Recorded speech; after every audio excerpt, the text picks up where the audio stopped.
All right, Kalpun Piso here. I want to attempt to educate people infected with Christ psychosis, the Protestant people, where the fundamentalism of Protestantism came from, originated from. They all came from Catholic Christianity, all of them, about the 1500s. Catholic Christianity, which has been universal, was created in the 5th century by Constantine the Great, Constantine the First. They had to have a book written of all this myth, and they got the monk Jerome to actually translate the manuscripts into the vulgar language, was Latin, because all the religious texts were written in Greek. So that's why the Vulgate came around. And then the Catholic Church, with all the councils of the church, decided that they were not going to allow anyone to read this text. It was forbidden to read the Bible, so it had to be interpreted by priests. They study a lot, to become priests, and of course the intellect, and they control the masses and the people with this religious text and these mythologies, religious beliefs. 14th century, 15th century, the popes, they're having a great time. They were fooling everybody, luxury and everything, and they enjoy all that. And of course, nobody was allowed to read the Bible. It was interpreted by a priest. Then Alexander VI, the Borgia Pope, a Spanish Pope, became Pope, took the name Alexander VI, and he had tremendous parties, luxury and everything. That's when Lucretia Borgia came about, and he had sex with his daughter, with Lucretia, and all these orgies they have in the palace. I mean, that was common during that time. And here is a little clip about this. However, he found himself overcome by feelings of jealous longing. What truth there actually was to the story of incest must remain an unanswered mystery. Yeah. Of the Borgia family.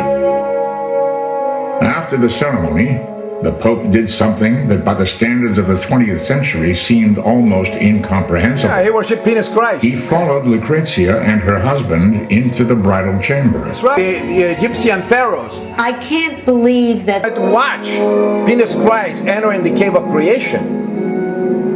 According to the primary sources, when Lucrezia went to bed with Giovanni Sforza, who was her first husband, Alexander was there to make sure the marriage had been consummated. Exactly. The rumors of incest are true. Everything. Well, you're an idiot. You're a total idiot, lady. Father, he may have sometimes had idiot. It's sacred. Incest is sacred. It's Egyptian times. Most daughters.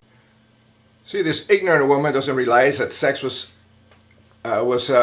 divine and sacred since 5,000 years ago in ancient Egypt. That's where the whole thing comes from. Religious ceremonies originated, they had sex in it. All of them. It was nothing pornographic. Christianity started that way. Deceit, delirium, psychopathy, genocide, intolerance. That's the name of Christianity. That's the name of Christianity. Contained within the British Museum is an ancient papyrus which shows how the Egyptians believed their gods performed sexual acts to create the world. To be part of this power. Even today, people go into temples and want to be part of this fertility that can even make Christians did the same thing in churches in the Renaissance. So coded symbols and graphic depictions were not just a way to be reborn into the afterlife. Penis was they were always sacred. linked to fertility in everyday life and the act of sex itself. At the beginning of the 16th century, the Borgia family found itself close to realizing its dream of becoming the single most powerful force in European politics. Yeah. He had a son that was a very powerful military man, a soldier, ruthless, and he named him also Cardinal. Here's Cesare Borgia. And might not have cared, Cesare's ruthless cunning and political dexterity would earn him a unique immortality. The Prince. By Machiavelli. Niccolò Machiavelli adopted him as the model of how power is to be achieved, held, and used. Yeah, The Prince, very excellent book that he wrote. From this arises the question whether it is better to be loved more than feared, or feared more than loved. The reply is that one ought to be both feared and loved, but as it is difficult for the two to go together, it is much safer to be feared than loved. Exactly. Despite their skill as political leaders, however, neither Alexander nor Cesare realized that as their power grew, their situation became more precarious. The first revolt against the papacy and the church came from a Dominican monk named Savonarola, and he wanted to burn all the artwork and luxuries and everything else and probably pray all the time. That's what he wanted to do. The most strident was that of the Dominican monk Girolamo Savonarola. Yeah, he hated luxury. A psychotic retard. He ended up being burned at the stake, though. Come hither, O degenerate church, night and your sacraments to simony. Yeah.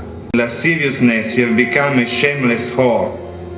A lot of You are artworks were worse than burned the beast. those times. You Burn are a books, monster burn sculpture, and an destroy abomination. things, destroy luxury, destroy everything. Girolamo Savonarola, 1498. Fundamentally stood for the reform of the church.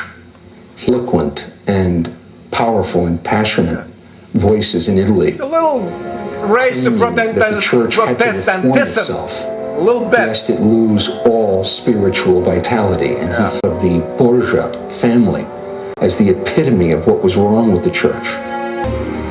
Savonarola predicted that the destruction of the Catholic Church was close at hand. Summer of 1503, after attending a dinner party, Alexander and his son Cesare were overcome by a mysterious malady. It was Guicciardini who told us in great detail of what the corpse of Alexander looked like on his death in 1503. The black and swollen tongue, the body so large and bloated, he alleged from poison, that no one could stuff it into the casket without stomping on it several times. Yeah. For Cesare was also to meet a violent end, hacked down on the battlefield in the year 1505. Chapter in the Borgia legacy, perhaps the most important. This event, when in 1517, Martin Luther nailed his declaration on the door of a church in Wittenberg, Germany, and began the Protestant Reformation. Yep. The papacy was extremely powerful and they controlled all Europe and everything, all Christendom. And the Germans hated it, the German kings and all that. They hated it because it was an Italian pope in control of their armies and everything else. And then when Martin Luther came around and said, aha, that's your opportunity. We're going to support him. We're going to let him to be burned at the stake. And then, of course, he wrote his own Bible. Martin Luther said, you can read the Bible yourself and be saved. You don't need the church. And here is Rodrigo Borgia, Pope Alexander VI, and then he was succeeded by this guy, only lasted 20 days, Pius III, and then came Julius II. But then the most important one was actually Leo X. And he is the one that created the St. Peter's Basilica. There was, before the 4th century, there was a mausoleum of the family of the Iuli, descendant of Venus. Julius Caesar the Christus was part of it, and eventually there was built a basilica in this place. Constantine, after the creation of Christianity from the cult of Divus Julius, turned it into this basilica was rebuilt and rebuilt after Christianity took over Rome, and it ended up being rebuilt more by the popes like Alexander Borgia, the pope, and then eventually Leo X would turn it into this. Collected a lot of money for indulgences and everything. That's the beginning of the Protestant Reformation. The Protestant Reformation. Here's a Catholic retard that raped all the Americans and then some. And here is Henry VIII, the Protestant retard. After Luther, there were so many Bibles, and there was 100 years of religious turmoil. It's just like somebody developed, 10 different or many more tooth fairies with different colors. And everybody's fighting each other because the tooth fairy, one is green, one is purple, and all that stuff. And then, a group in the Mayflower escaped to America, the nuts, because they didn't like the James version of the Bible, so they took the Geneva Bible with them. And here is homosexual Queen James, they made the Bible. The Puritan retarded folks in the Mayflower came to the Americas and began the destruction of the natives. and Thanksgiving is celebrated because of that. Pace Diorum.